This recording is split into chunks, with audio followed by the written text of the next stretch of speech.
그럼 대답해 주십시오. 예. 난 아직 아닌 것 같아요. 아니면 난 그리스도인입니다. 예. 우리는 우리 스스로를 크리스천 혹은 기독교인 또 그리스도인이라고 이야기를 합니다. 사실 크리스천이라는 말은 그리스도인을 영어로 표기한 것 뿐이고요. 우리는 우리 스스로를 기독교인 또는 내가 믿는 이 신앙을 우리들은 기독교라고 이야기를 하죠. 그렇다면 우리들이 흔하게 사용을 하는 이 크리스찬 그리고 그리스도인, 그러면 이 그리스도인 크리스찬은 과연 어떤 사람들일까? 뭐 하는 사람이 바로 그리스도인일까? 오늘 사도행전 말씀을 통하여서 최초로 그리스도인이라고 불려진 사람들의 이야기를 함께 나누면서 은혜를 나눴으면 좋겠습니다. 오늘 본문 말씀을 보면 최초로 그리스도인이라는 칭호를 얻는 사람들에 대해서 이야기를 다루고 있습니다. 그리스도인이라는 이 말에 담겨져 있는 이 정체성과 그러면 이 그리스도인은 어떤 역할을 하는 사람들인지 깨닫게 되고 또 기억하고 지켜가게 되는 저와 여러분이 되기를 예수님의 이름으로 축복합니다. 먼저 11장 26절 하반절에는 이렇게 이야기를 하고 있습니다. 우리 11장 26절 하반절의 말씀 우리 화면을 통해서 함께 고백했으면 좋겠습니다. 함께 읽어보도록 하겠습니다. 시작. 제자들이 안디옥에서 비로소 그리스도인이라 일컬음을 받게 되었더라. 아멘. 이 본문에 따르면 그리스도인이라고 불린 사람들이 어느 지역에 머물러 있었다라고 이야기를 하고 있습니까? 안디옥이라는 지역에 머물러 있었다라고 이야기를 하는데, 그러면 이 안디옥이라는 곳은 어떤 곳일까? 이 지역에 대해서 잠시 먼저 이야기를 좀 나눠봤으면 좋겠습니다. 이 안디옥이라는 곳은요, 오늘 본문에 그리스도인이라는 호칭을 먼저 받았었던, 그러니까 이 사람들이 기존에 살고 있었던 예루살렘이라는 지역에서 북쪽으로 한 480km 정도 떨어진, 지금으로 따지면 튀르키예의 안타키아라는 곳, 안타키아라는 도시가 바로 오늘 본문에 담겨져 있는 안디옥이라는 지역입니다. 이 안타키아라는 도시는요, 지금도 인구가 한 30만 명 정도가 거주하는, 나름대로 30만 명이면은 대도시 아니겠습니까? 대도시로 분류가 되어 있는데, 그런데 이 당시 성경이 기록된 당시, 그리고 오늘 본문에 담겨져 있는 이 안디옥이라는 도시는 이때 당시에만 하더라도 50만 명이라는 인구가 살고 있었던 나름대로 대도시였습니다. 특히나 로마가 지배하던 이 당시에 이 곳이 어느 정도였냐면, 지금의 세계 인구의 밀도를 비교해서 생각을 해보면 이때 당시에 50만 명은 지금의 한 50배를 좀 곱하면 좋을 것 같아요. 그러니까 50만 명에 50배를 곱하면 약 2,500만 명이라는 인구가 지금 이 지역에 살고 있었다라고 생각을 하시면 좋을 것 같습니다. 그러니까 이게 어느 정도로 컸냐면 로마 제국 전체를 통틀어서도요, 가장 큰 도시가 로마의 수도였던 로마였고요, 그리고 그리스 지역의 중심지였던 알렉산드리아, 이 지역을 제외하고서는 가장 큰 도시가 바로 안디옥이라는 지역이었습니다. 그러니까 로마 제국 시대의 대도시였다고 하면은 가장 큰 특징이 뭐가 있냐면 학문 그리고 문화, 상업이 발달했다라는 특징이 있는데요. 로마도 그랬고, 그리고 그리스의 수도였던 이 알렉산드리아도 마찬가지였고, 그리고 이집트의 카이로라든지, 그리고 성경에 기록되어 있는 에베소라든지 빌립보라는 지역, 그러니까 이런 지역들이 대부분 대도시에 속해 있는데, 이 대도시들이 다 학문과 문화와 상업이 다 발전해 있었던 거예요. 그러니까 당연히 오늘 본문 말씀에 기록되어 있는 이 안디옥이라는 지역도 모든 영역에서 예루살렘이라고 하는 지역과는 비교도 할 수 없을 만큼 전 세계를 통틀어서도 가장 큰 도시 중에 하나였으니까 학문과 문화와 상업, 그리고 이 외의 모든 것들이 다 발전되어 있었던 도시가 바로 안디옥이라는 지역이었습니다. 그러니까 오늘 본문에서 19절 말씀에서는 이렇게 말씀합니다. 이 사람들이 그곳에 왜 갔느냐? 그때에 스데반의 일로 일어난 환란으로 말미암아 흩어진 자들, 그러니까 예루살렘에서 거대한 핍박을 피해서 숨어 들어간 그 안디옥이라는 지역, 그 지역이 굉장히 큰 메가시티였는데, 그러니까 이 예루살렘에 살다가 그곳에 숨어 들어갔던 사람들은 난생 처음으로 세계 최대의 대도시를 경험했다라는 거예요. 그러니까 황제의 위용이 가득하고 인구가 밀집되어 있는 안디옥, 그러니까 그 앞에서는 자신들이 지금까지 살아왔었던 이 도시와 그리고 경험들이 굉장히 일천하구나, 나의 지금까지의 역사는 너무 보잘것이 없었구나 라는 것을 깨닫고요, 그리고 내가 지금까지 살아왔었던 경험들이 굉장히 하찮았구나라는 것들을 경험하게 되었다라는 거예요. 내가 살아왔었던 이스라엘이, 그리고 내가 사랑했던 예루살렘이 어쩌면 우물한 개구리와도 같지 않았을까라는 생각을 하게 된 것이죠. 여러분들은 잘 못 느끼실 수도 있지만요, 지금 이 시대도 2026년에 이르러서도요, 우리나라의 대부분의 지역들이 어떤 걸 경험하고 있냐면, 저녁 8시 정도만 되면 불이 다 꺼지는 유령 도시와 같은 도시들이 아직도 너무나도 많이 있고요.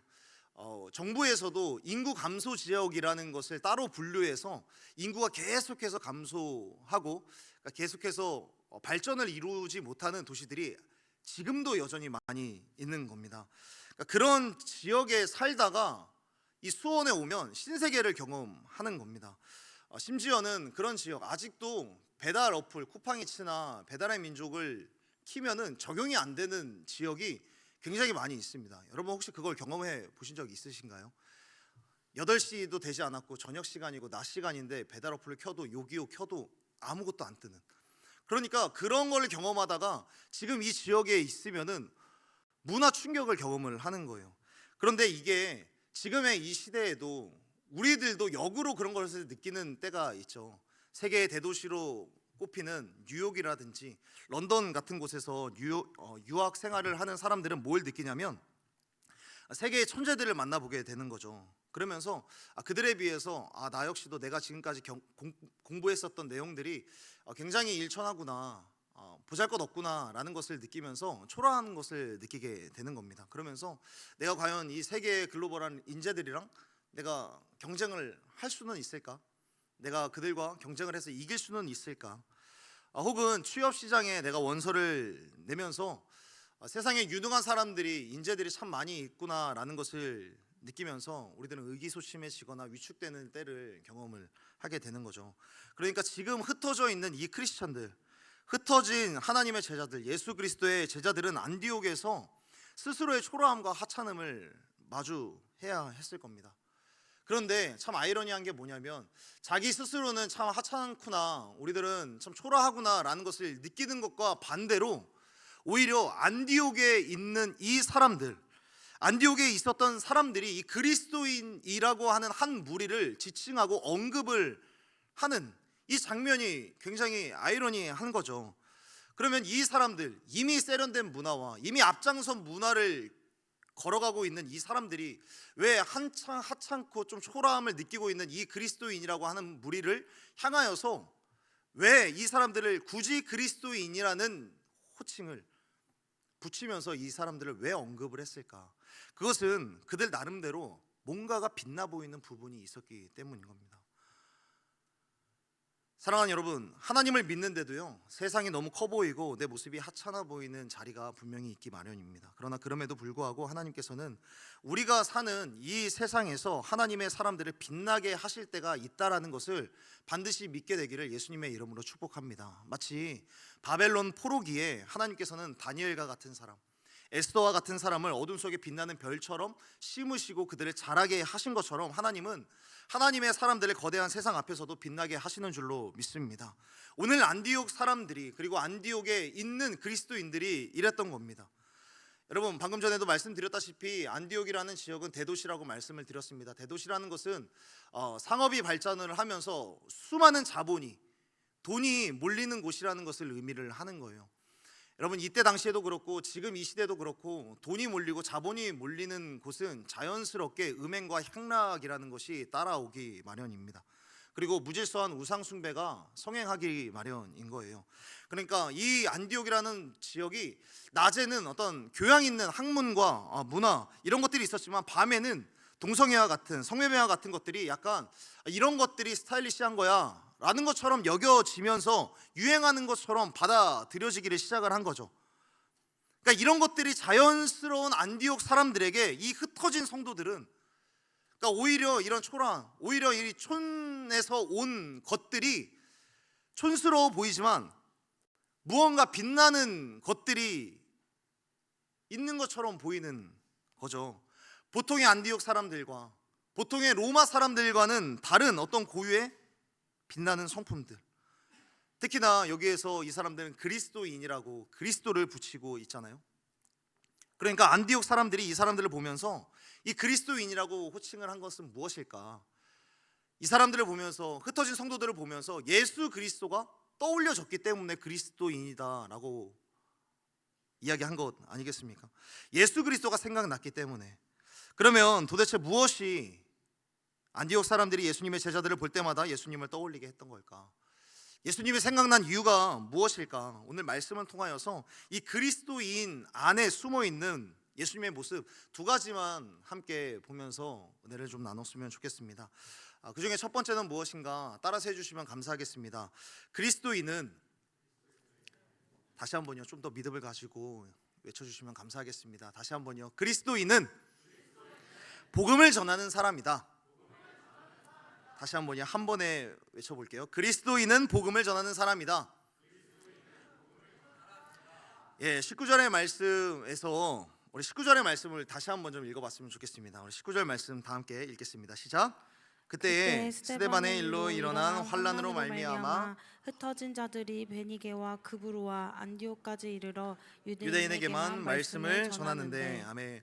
사도행전 7장 말미에 보면 예루살렘 교회의 지사님이셨던 스데반 지사님이 핍박 앞에 무릎 꿇지 않고 목숨을 던져서 예수 그리스도의 복음을 끝까지 수호하는 장면이 기록이 되어 있습니다. 그런데 이때 예루살렘 교회 성도들은 과연 무엇을 하고 있었을까?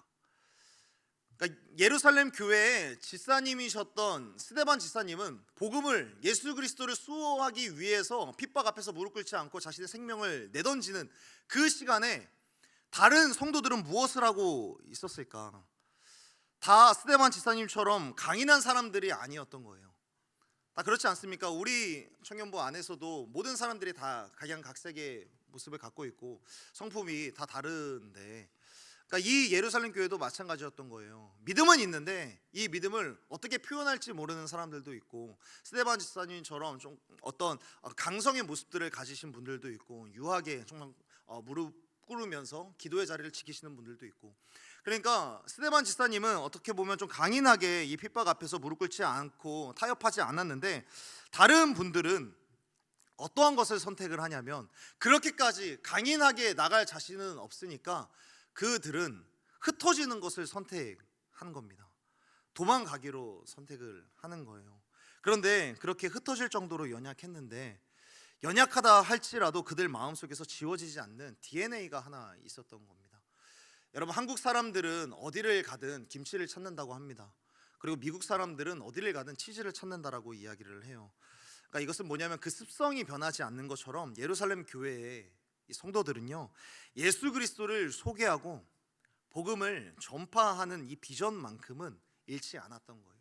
이 표현이 때로는 연약했는데, 연약하여서 내가 흩어지는 것, 도망가는 것을 내가 선택했다고 할지라도 예수 그리스도를 소개하고 내가 복음을 전파해야겠다라는 이 비전만큼은 잃지 않았던 거죠. 방금 말씀드린 대로 예수 그리스도를 믿는다라는 이유만으로 온갖 핍박을 다 받았고, 어떻게 보면 그 핍박이 내가 견딜 수 있을까? 견디지 못할 것 같은데 이것이 두려워서 도망가는 거였는데, 여러분 생각해 보십시오. 도망치고 흩어지는 주제에, 사실 겁이 나서 도망가는 주제에, 그리고 특별히 완벽하지도 않은 주제에 이 사람들이 누구를 만나든 어디를 가든 예수 그리스도를 전하는 일을 하는 거예요.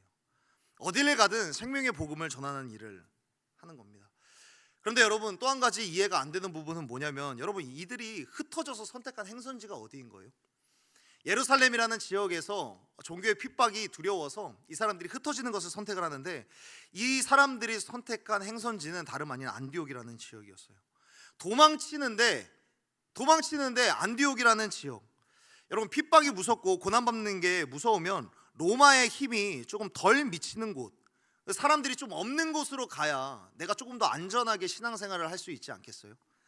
그런데 이 사람들이 오히려 사람이 훨씬 더 많은, 로마의 힘이, 황제의 위용이 그대로 있는 안디옥을 택하여서 도망을 가는 거예요.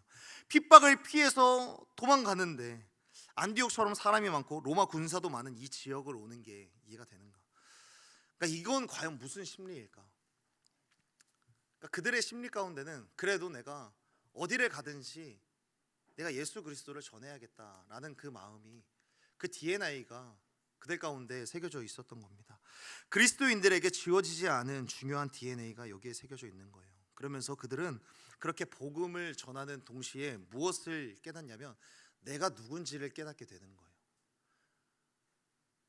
겁이 나서 도망가는 주제에 흩어지는 것을 선택한 주제에 복음을 전하면서 그래도 내가 복음을 전하는 사람이구나, 그것을 깨닫게 되는 겁니다. 사랑하는 여러분, 이 사람들은요 나는 그리스도인이니까 복음을 전해야지 라고 생각한 게 아니라요, 복음을 전하다 보니까 내가 그리스도인이구나 라는 것을 깨닫게 된 거예요. 복음을 전하다 보니까 그리스도인이라는 정체성이 그들 가운데 새겨지기를 시작을 했고요, 동시에 그런 정체성이 확립이 되다 보니까 복음을 전해야 하는 이 비전이 그들 가운데 조금 더 명확하게 빛나기를 시작을 했던 겁니다. 여러분, 이처럼 내가 누구인지를 아는 정체성과 내가 앞으로 무엇을 해야 할지, 내가 어디를 향하여서 달려가야 할지를 아는 이 비전은 서로 연결되어 있는 겁니다. 예루살렘 성도들은 흩어지면서 도망하면서 스스로 여러분 낙심하지 않았을까요? 스데반 지사님은 목숨까지 내걸면서 예수님의 십자가를 지셨는데 나는 왜 이렇게 믿음이 없을까? 내가 믿음이 있기는 한 걸까? 내가 그리스도를 믿기는 한 걸까? 그러니까 이러한 낙담하는 마음이 있는 와중에도 그들은 자연스럽게 만나는 사람들마다 입술 속에서 나도 모르는 새에 복음을 전하게 되는 거예요. 예수님을 잘 전해야겠다라는 그런 마음이 들면서 나도 예수님에 대해서 잘 모르는 건 맞지만 그래도 한번 전해보자. 그러다 보니까 그들 안에 자연스럽게 그리스도인이라는 그런 정체성의 별이 빛나기를 시작했던 겁니다. 사랑하는 여러분, 여러분들에게는 이 두 가지가 다 있기를 바라는데요, 하나님 안에서 내가 누구인지 그 정체성을 발견하게 되기를 예수님의 이름으로 축복합니다. 그래서 그리스도인으로서 내가 어디를 향해 달려가야 하는지도 명확하게 알게 되는 하나님의 사람이 되기를 예수님의 이름으로 축복합니다. 지난주 대표기도에 있었던 한 청년의 기도와 맞물려서 그리스도인으로서의 이 비전을 발견하게 되기를, 그냥 단순히 어떤 직업군을 선택하는 것이 내 비전이 아니라 어떤 것을 선택을 하든 그곳에서도 내가 어떤 사람인지의 정체성을 발견을 하게 되고 이 정체성에 따라서 내가 무엇을 해야 되는 사람이구나, 그 비전을 발견하게 되기를 정말 예수님의 이름으로 축복합니다. 사랑하는 여러분, 그리스도인은 첫 번째 생명의 복음을 전하는 사람입니다. 그렇다면 두 번째 모습은 어떤 모습이냐면 따라서 해주시면 감사하겠습니다. 그리스도인은 벽을 허물고 길을 내는 사람이다. 다시 한번 쭉 이어서 외쳐보도록 하겠습니다. 그리스도인은 벽을 허물고 길을 내는 사람이다. 여러분, 흩어진 이 예루살렘 교회 성도들은 어디로 가든지 생명의 복음을 전하는 아주 소중하고 뜻깊은 일들을 계속해서 해 나갔습니다. 그런데 이들이 아직도 허물지 못한 하나의 벽이 있었는데요, 그것은 뭐였냐면 대부분의 제자들과 이 성도들이 가는 곳곳마다 복음을 전하기는 하는데 이 사람들이 누구에게만 복음을 전하냐면 유대인들에게만 복음을 전하기를 시작을 하는 거예요. 유대인에게만. 그러니까 이방인들, 예루살렘을 벗어나 안디옥이라는 다른 이방의 지역을 가는데 그곳을 가면서 사실 많은 이방인들을 만나는데도 불구하고 이 이방인들에게는 복음을 전하지 않고 흩어져 있는 디아스포라들, 유대인들에게만 복음을 전하는 일이 일어나는 거예요. 왜 그랬을까? 당연히 이방인들에게, 이 사람들에게 말을 걸 용기조차 없는 것은 당연한 것이고요, 그들에게 나아갈 만한 어떤 접점이 없는 거죠. 생각이 잘 안 나는 겁니다. 무언가 복음을 전하려면 공감대라는 것이 있어야 하고 어떤 접근법이라도 좀 있어야 되는데 하물며 좀 착하게 생기셨어요, 뭐 이런 일이라도, 이런 말이라도 좀 자연스럽게 할 수 있어야 되는데 생각의 전환이라든지 어떤 혁신적인 마음의 변화들이 그들 가운데 참 생기기가 어려운 겁니다. 그런데 20절 말씀에 보면 이렇게 이야기를 하죠. 20절 말씀에 보면 그 중에 구브로와 구레네 몇 사람이 안디옥에 이르러 헬라인에게도 말하여 주 예수를 전파하니, 그러니까 구브로와 구레네 지역의 몇몇의 유대인들이 복음을 듣고 이 유대인들이 예수님을 믿게 되었습니다. 그리고 이 유대인들이 지금까지 이방인들에게 전하지 않았던 지금까지의 편견을 허물고 이 사람들이 곳곳에 다니면서 이방인들에게도 복음을 전하기를 시작을 한 겁니다. 그들은 안디옥에 있는 그리스 사람, 헬라인들에게 복음을 전했는데 특별히 이때 주님의 손이 함께하기를 시작을 하면서 수많은 사람들이 예수님을 믿었다라고 이야기를 합니다. 다시 말하면 유대 사람들이 복음을 전하는데 헬라인들, 특별히 로마의 문화 아래에 있는 사람들, 그러니까 그 사람들이 주님께 관심을 갖기를 시작을 했다라는 거예요. 이방인들도 예루살렘 저 사람들, 유대인들이 믿는 하나님에 대하여서 관심을 갖기를 시작을 했다는 거예요. 예루살렘 촌동네에서 살다 온 사람들이 갖고 온 어떻게 보면 그들의 입장에서는 조금 저급해 보이는 학문과 저급해 보이는 문화들, 저급해 보이는 사상이자 종교, 거기에 대해서 관심을 갖기를 시작을 했다라는 거예요. 여러분, 이건 뭘 이야기를 하냐면, 여러분 여기에서 특별히 헬라인이라고 하는 이 단어를 써요. 물론 헬라인들이 예수님을 믿었고 예수님에 대해서 이야기를 들었는데, 근데 왜 굳이 헬라인이라고만 썼을까? 여러분, 이때 당시에 헬라 철학, 그리고 헬라의 문화, 헬라의 학문이 로마 전역에 계속해서 왕성하게 활동하고 있었던, 대두되고 있었던 그 시대를 염두해 보자면, 그만큼 어떻게 보면 이때 당시에 이 헬라인들에게는 크리스천의 문화, 크리스천의 이야기, 크리스천의 학문, 크리스천의 가르침, 이러한 사상들이 되게 논리도 없고 학문적이지도 않고 전혀 좀 저급해 보이는 수준 낮은 그런 것들로 비춰졌던 그런 때였던 거예요. 그런데 이때 이 헬라인들이 예수 그리스도를 믿었다라는 것은 크리스천의 문화와 교육과 사상 가르침들이 세상의 문화 앞에 놓여져 있어도 조금도 꿀리지 않고 비벼지기를 시작을 했다라는 거예요. 여러분, 이거는 어떻게 보면 우리도 한편으로는 인정해야 되긴 하는 부분인데요, 크리스천의 학문, 우리 그리스도인들의 학문이 세상의 학문을 앞서지 못하는 건 현실적으로 좀 인정해야 될 부분이지 않겠습니까? 우리 안에서도, 교회 안에서도, 교계 안에서도, 우리 기독교 안에서도 여러 음악들이 나오고요, 여러 미디어 콘텐츠들도 나오고, 어떤 드라마들도 나오고, 영화도 나오는 건 사실이죠. 그런데 이것들이 크게 많은 발전을 한 거는 사실 맞지만, 그러나 세상의 수준에는 못 미치는 것, 이것이 어떻게 보면 사실 아니겠습니까? 그러니까 로마 시대가 그랬던 거예요. 그리스의 학문, 헬라의 철학, 그러니까 크리스천들이 따라가기가 너무 어려웠던 겁니다.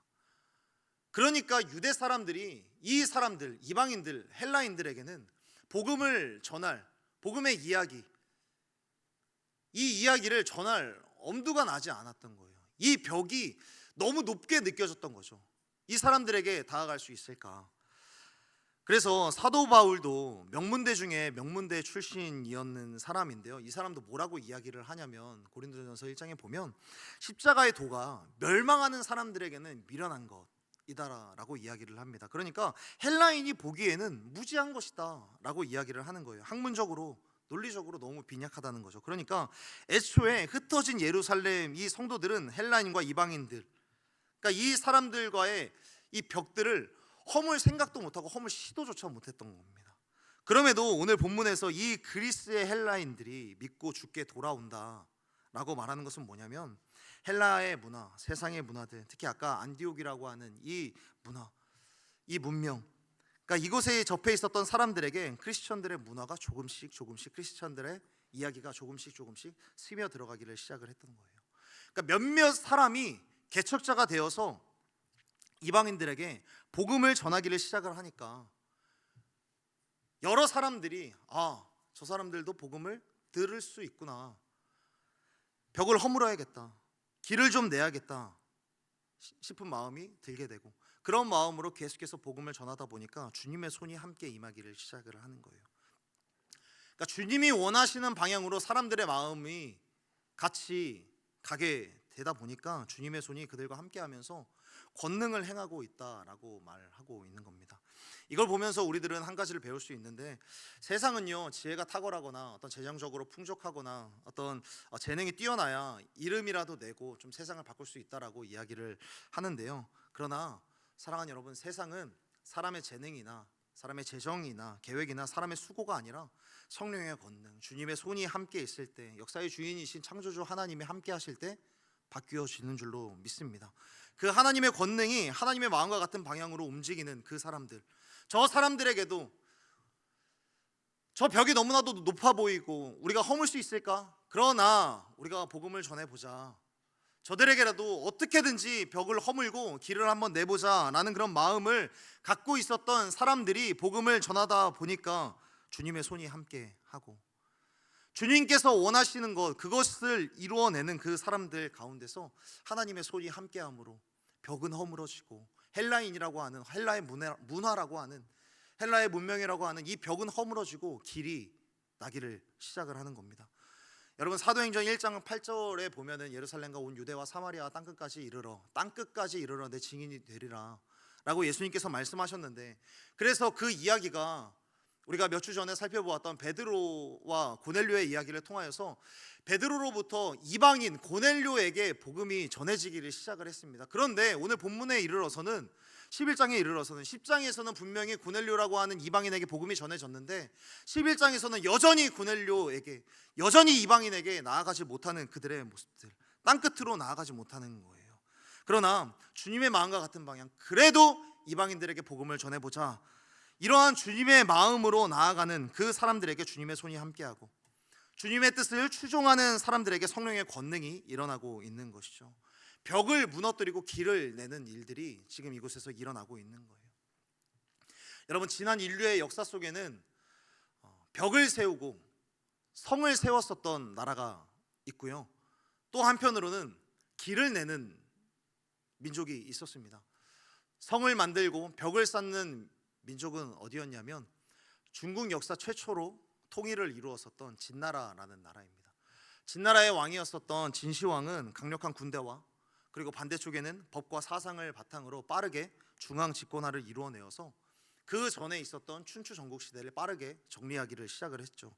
춘추 전국 시대, 그야말로 그러니까 넓은 땅덩어리에 수많은 민족이 있었던 거예요. 수많은 민족이 있었다라는 것은 뭐냐면 문화와 생활 방식이 너무나도 다양하게 달랐다라는 거.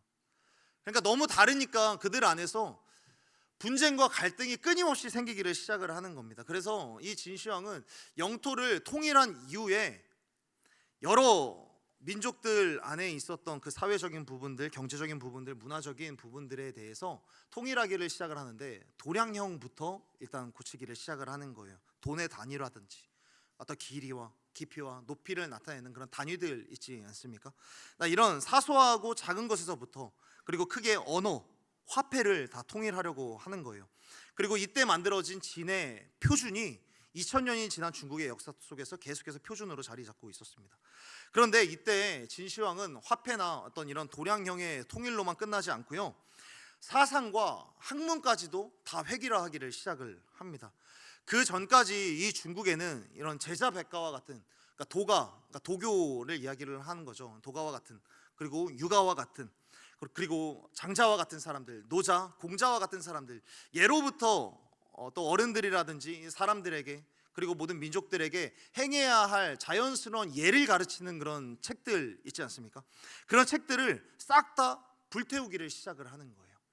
싹 다 불태우기를 시작을 하고 여러 선비들의 글까지 다 불태우기를 시작을 합니다. 그러니까 여러 선비들이 이 진의 정치, 그리고 엄격한 이 통일, 그러니까 이런 것들, 이런 파시즘들을 다 비판하기를 시작을 하니까 이 진시황이 어떻게까지 하냐면 모든 책들도 다 불태우고 이런 선비들, 항의하는 이런 선비들을 그냥 산채로 생매장을 시켜 버립니다. 이게 중국 역사 속에서 조금 유명한 사건인데 분서유갱이라는 사건인 겁니다. 책은 다 불태우고 유생들은 다 생매장을 시키는. 그러니까 법은 갈수록 다 엄격해졌고 정부는 관용을 잃었고, 그러니까 법은 너무 엄격하니까 이 법에 도무지 따라갈 사람이 없는 거예요. 그러니까 이때 당시에 길거리에 다니는 모든 사람들 중에 반이 다 범죄자다라고 이야기를 할 정도로, 그러니까 모든 사람들이 이 법의 엄격함들은 따라갈 수 없고, 그런데 황제는 점점 괴물이 되고, 그리고 진시황은 여기에서 멈추지 않고 이미 중국을 통일했음에도 불구하고 우리 안에 내부적인 결속도 다지고, 그리고 바깥에 외부의 세력을 막고자 북쪽에 약 6,500km 정도 되는 벽을 쌓기를 시작을 하는데 수많은 백성들을 다 징역을 해서 이 사람들을 다 노역에 참여를 하게 되어서 거대한 장벽을 만들게 되는데, 이때 만들어진 게 바로 만리장성인 것이죠. 이 만리장성이라는 것은 무엇을 의미하냐면 결국 외부와의 모든 교류를 다 끊는다, 외부의 것은 다 수용하지 않겠다. 우리는 우리의 것만 고수한다라는 의미가 담겨져 있는 것이 바로 만리장성인 거예요. 그와 동시에 우리는 우리 스스로 뭉친다. 우리는 여러분 외부의 침략을 막는다라는 것은 결국에 뭐가 되겠습니까? 우리도 밖으로 나가지 않는다라는 것 아니겠습니까? 그런데 참 아이러니한 것은 이 만리장성과 진나라는 진시황이 죽은 지 약 3년 만에 외부의 적이 아니라 내부의 적에 의해서 무너지게 됩니다. 그런데 반대로 이런 벽들 대신에 길을 내는 나라가 있었는데 우리들이 잘 알고 있는 대로 모든 길은 로마로 통한다라는 로마라는 나라입니다. 로마는 진나라와 비슷한 시기에 강력한 군사력을 기반으로 유럽 대륙 전체뿐만 아니라 아시아와 아프리카 일부까지 다 정복을 했는데 통일 이후에 고작 15년 정도밖에 진행되지 않았던 그런 진나라와는 달리, 그러니까 진나라는 통일한 지 15년 만에 무너졌거든요. 그런데 이런 나라와는 달리 로마는 모든 나라를 통일한 지 약 1000년 동안 이 제국의 역사를 유지를 하는 거예요. 그러면 진나라와 로마의 가장 큰 차이는 무엇일까? 여러분, 로마는 여러 사상가들의 책을 불태우지도 않았고요. 그리고 그리스, 헬라, 이 헬라의 좋은 점들 이런 것들을 없애지 않았습니다. 오히려 그 사람들 중에 좋은 인재들을 등용하기를 시작을 하는 거죠. 시민 개방 정책을 펼치기를 시작을 하는 거예요. 여러분, 우리들은 지금 이 시대 속에서 당연히 인재라면 언제든지 등용을 해야지라는 생각이 기본적으로 깔려 있는데 이때 당시에는 이것 자체가 너무나도 혁신적이었던 거예요. 왜 그러냐면 그리스라고 하는 나라도 아테네라고 하는 지역 외에 태어난 사람들은 시민권을 주지 않았습니다. 그리스는 그랬어요. 그리고 그때 당시에 스파르타라고 하는 지역은 시민보다 노예가 훨씬 더 많은 그런 지역이었습니다. 그런데 로마는 전쟁이나 어떤 학문으로 큰 공을 세우기를 시작을 한다면, 조금의 공이라도 세우기를 성공한다면 시민권을 부여를 했습니다. 출신에 상관없이. 그러니까 우리들이 잘 알고 있는 사도 바울도 로마의 시민이 될 수 있었던 거죠. 학문으로 공을 세우게 되니까. 그렇게 되니까 그리스 사람은요, 공을 세우기 위하여서 자신들의 지역 안에 학교를 세우기를 시작을 합니다. 그리고 유대인들은요, 회당과 그리고 금융기관을 세우기를 시작을 해요. 그리고 카르타고인들은 시장을 만들기를 시작을 합니다. 그러니까 로마 전체가, 로마가 모든 지역들을 다 통틀어서 모든 민족들을 다 점령한 건 맞는데 로마 전체에 있었던 이 민족들의 장점들대로 이용하면서 각 민족대로 성장하기를 시작하고 발전하기를 시작을 했는 거예요. 로마는 성을 쌓는 대신에 각 지역들마다, 각 민족들마다 길을 내기를 시작을 했습니다. 로마는 만리장성을 쌓는 대신 약 8만 킬로미터의 길을 닦기를 시작을 했습니다. 여러분, 이 8만 킬로미터의 길을 낸다는 것이 얼마나 큰 거냐면 우리나라 전체 고속도로의 전체 길이가 몇 킬로냐면 5천 킬로미터 정도밖에 안 되는 거예요. 그러니까 지금으로부터 2000년 전에 우리나라 모든 고속도로의 17배나 정도 되는 그런 길을 만든 거죠. 그러니까 이때부터 이 로마에는 플랫폼이라는 개념이 생기기를 시작을 하는 거예요. 플랫폼이라는 것이 다름 아니라 그냥 사람들이 모이는 곳을 이야기를 하는 거죠. 이렇게 길을 닦아 놓으니까 이 길을 통하여서 사람이 다니기를 시작을 하고, 그리고 사람이 다니다 보니까 사람들이 모여서 상인들의 거래가 일어나기를 시작을 하는 겁니다. 문화의 거래가 일어나기를 시작을 하고 사람들의 교제가 일어나기를 시작을 하는 겁니다. 그래서 로마의 길을 이 플랫폼으로 사용하는 여러 민족들이 로마라고 하는 이 나라를 향하여서도 호감을 표하기를 시작을 하는 겁니다. 로마는 학문에 있어서 그리스라고 하는 나라에 비해서는 한참 뒤떨어지는 민족이었고요. 체력적으로, 군사력으로는 게르만인들에 비해서는 한참 또 떨어지는 사람들이었습니다. 경제적인 경영과 어떤 상술에 대해서는 카르타고인들에게 한참 뒤처지는 사람이었습니다. 그런데 그런 로마가 1000년 동안 이 제국을 유지할 수 있었던 것은 그런 수많은 민족들을 품어낼 수 있는 넉넉한 품이 있었기 때문이죠. 어떻게든지 저 사람들을 우리 쪽으로 끌어당겨서 저 사람들이 이곳에 머물 수 있게 하려는 끌어당김의 법칙을 사용했었던 사람들. 사랑하는 여러분, 저는 그리스도인들에게도 진시황과 같이 벽을 쌓는 종교인이 있다라고 생각을 합니다. 우리들끼리의 결속을 다지느라 외부의 사람들을 밀어내는 모습. 그러니까 내 삶이 중요하다 보니까 하나님의 말씀조차도, 예수님의 말씀조차도 나를 위한 위로의 지침서 정도로만 생각을 하면서 내 스스로 자꾸 타인과의 벽을 계속해서 쌓고 있는 그런 종교인. 여러분, 이러한 종교인들은요, 이러한 벽을 쌓는 종교인들은요, 자기 자신은 안 돌아보고 자꾸 남의 이야기를 하는 습성들이 생기게 됩니다. 자꾸 남의 신앙을 판단을 하는 거죠. 나이가 있든 없든, 직분이 있든 없든 나의 내면을 성찰하지 않고 끊임없이 다른 사람들을 감찰하는데 빠른 거예요. 감찰할 때가 아니라 성찰할 때인데도 다른 사람만 이렇게 바라보면서 저 사람이 문제다라고 이야기를 하는 거죠. 여러분, 가정과 교회와 나라와 민족들을 위해서 기도할 때에도 두 부류가 있습니다. 교회와 나라와 민족을 위하여서 기도하면서, 그리고 가정을 위하여서 기도하면서 스스로 회개하는 사람들이 있어요. 교회의 부패와 그리고 또 나라와 민족의 패역함들을 보면서 그치, 나 역시도 그 중에 한 사람이지. 그러니까 교회를 욕하면서 자신은 교회의 한 일부라고는 생각을 안 하는 거예요. 그리고 나라와 민족들을 욕하면서 자신은 대한민국 사람이라는 것을 생각하지 않는 거예요. 자기 스스로를 성찰하지 못하고 자꾸 감찰하려고 하고 판단하려고 하는 그런 모습들. 그러니까 자기 스스로 회개보다는 자꾸 비난과 정죄를 일컫게 되는 거죠. 그러니까 자꾸 나라와 민족을 향하여서 혀를 끌끌 차느라 자기 자신의 죄를 보지 못하는 사람. 그러니까 나와 남이 가면 갈수록 분리가 되고, 믿지 않는 사람은 가면 갈수록 안 만나게 되고, 복음을 전하는 일은 당연히 점점 없고, 믿는 사람조차도 점점 의심하는 그런 벽을 스스로 만들어내는 그런 사람. 그러나 반대로 여러분, 길을 내는 그리스도인들은 어떤 사람들일까? 어떻게든지 복음으로 살아내면서 어떻게든지 다른 사람들과 함께 하나님을 예배하기 위해서 헌신하고 포기를 자처하는 사람들. 그러면서 어떻게든지 이 벽을 허물고 길을 내기 위해서 창의적으로 다가가는 그런 사람들이 바로 길을 내는 사람들인 것이죠. 여러분, 우리 예수님께서는요, 어떻게든지 사람들을 하나님께로 데리고 오기 위하여서 하나님 아버지께로 오는 길을 내기 위해서 예수님께서는 온 몸과 온 삶을, 온 생명을 다 바치시고 헌신하고 포기하신 분 아니겠습니까?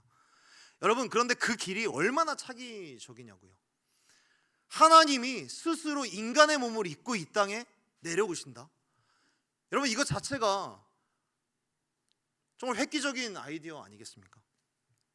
우리 없는 하늘을 원치 않아서 다 내팽개치고 이 땅에 오시는 주님이, 그러니까 그 방법이 너무 획기적이라는 거예요.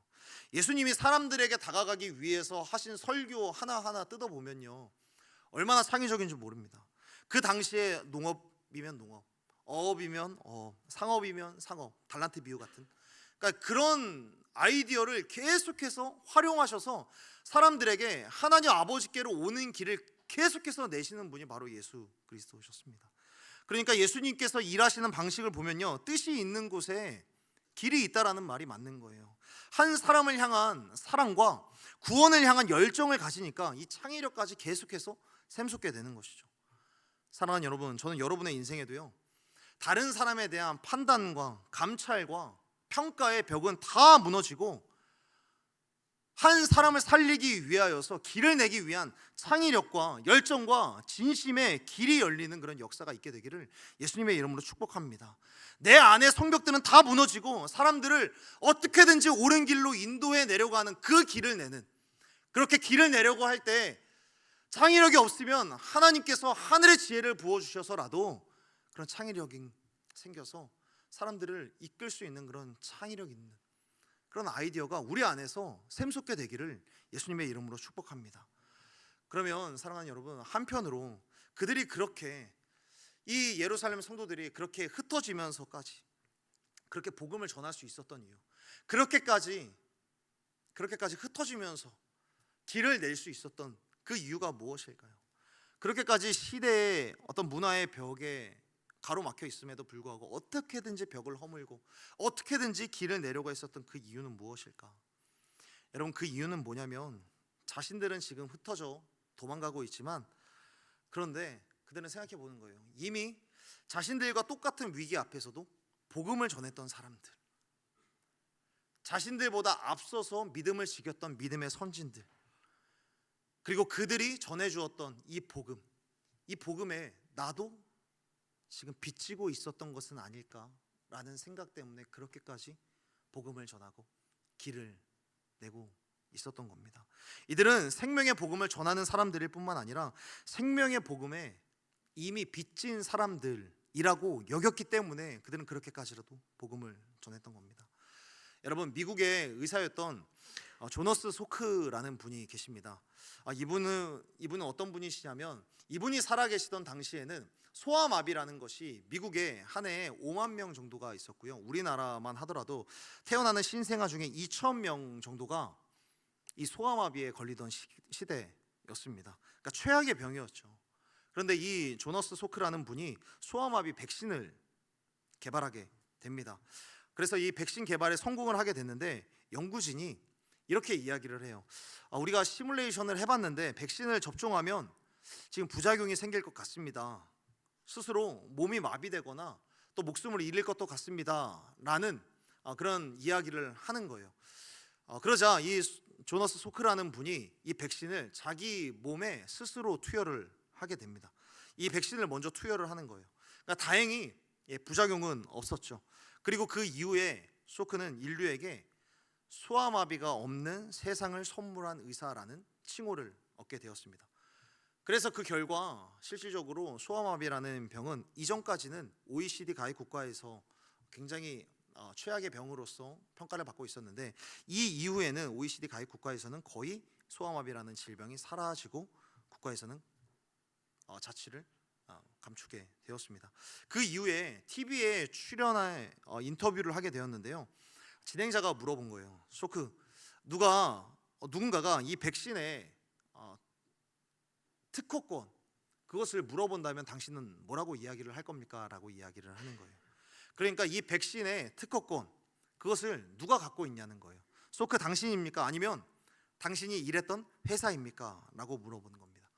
그러니까 이 소크라고 하는 이 의사는 뭐라고 이야기를 했냐면, 저는 특허를 주장하지 않을 것입니다 라고 이야기를 하면서, 지금의 나는 의사이긴 하지만 이미 나보다 앞서서 많은 의사들의 헌신으로 내가 여기까지 생명을 부지받을 수 있었고, 국가적으로는 민주주의와 자유주의 국가인 미국에서 살고 있고, 여기에서 공부할 수 있는 기회를 선진들을 통해서 이미 받았습니다. 나는 이미 그들에게 빚을 진 사람입니다. 그러므로 나도 이 권리를 주장할 수 있지만 이 권리를 포기할 것입니다 라고 이야기를 했습니다. 사랑하는 여러분, 우리가 반드시 좀 기억했으면 좋겠는데요, 우리가 살아가고 있는 이 하루하루는요, 의료진을 비롯한 수많은 사람들의 수고와 노고와 헌신으로 선물된 하루 아니겠습니까? 육신의 이 생명이 의료진의 헌신과 또는 수없이 많은 연구를 되뇌었었던 학자들 그리고 지도자들의 헌신과 포기로 이루어진 겁니다.